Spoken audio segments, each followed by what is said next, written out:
2, 3, 4. On solid fuel wires, turn the key and light the fires.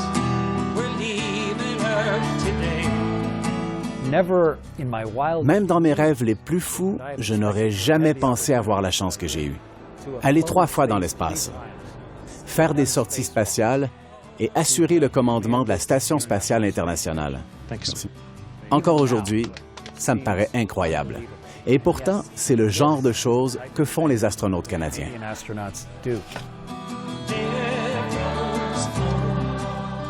Bonjour, je m'appelle Chris Hadfield. L'Agence spatiale canadienne est sur le point de choisir 2 nouveaux astronautes. Ils vont se joindre à David Saint-Jacques et Jeremy Henson pour former le Corps d'astronautes canadiens. Ces 2 astronautes seront choisis parmi les meilleurs candidats au terme d'un processus de sélection rigoureux échelonné sur un an. Quels que soient ceux qui seront retenus, ces finalistes sont tous à la hauteur de la tâche. Et chacun d'eux a ses propres ambitions. Vous êtes prêts? Oui.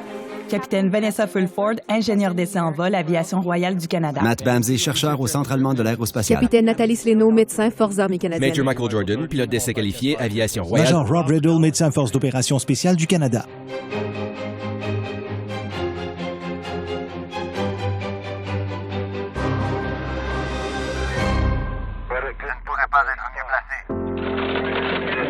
Quand j'étais petit, on en était à la fin des missions sur la Lune. Pour moi, c'est encore ce à quoi j'associe les vols spatiaux, la capacité de mettre le pied sur la Lune ou sur tout autre corps céleste. En fait, ce serait extraordinaire.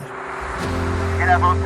Quelle aventure! Si je pouvais choisir ma première mission dans l'espace, ce serait d'aller sur la Lune. C'est un endroit idéal pour tester les technologies en prévision des vols de longue durée et ainsi raviver le programme de vols spatiaux habités pour nous mener aux prochaines destinations.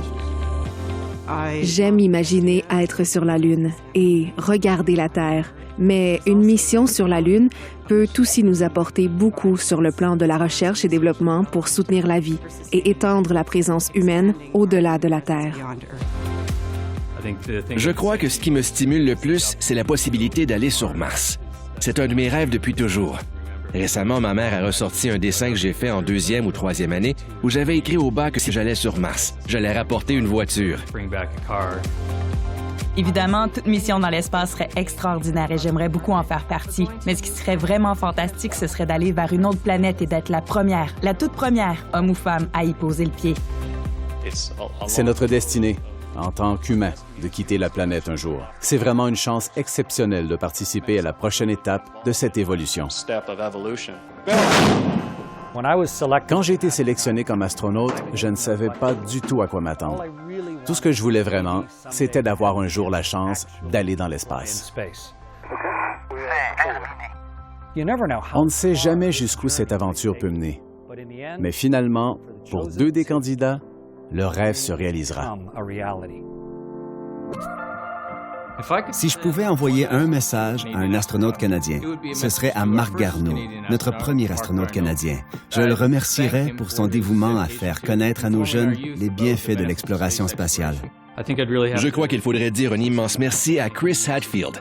Vous savez, sa présence et son sang-froid dans toutes les choses extraordinaires qu'il a réalisées ont été une véritable source d'inspiration. À Jérémy et à David, s'ils pouvaient commencer à travailler sur ma première mission sur la Lune, ce serait fantastique. Je voudrais l'envoyer à Julie Payette. Quand j'ai appris que Julie Payette devenait astronaute, je me suis dit qu'elle venait de faire éclater le plafond de verre. Je voudrais qu'elle sache à quel point elle m'a influencée. Je choisirais en fait tous les astronautes canadiens. Et je les remercierais tous de ce qu'ils ont fait pour représenter le Canada.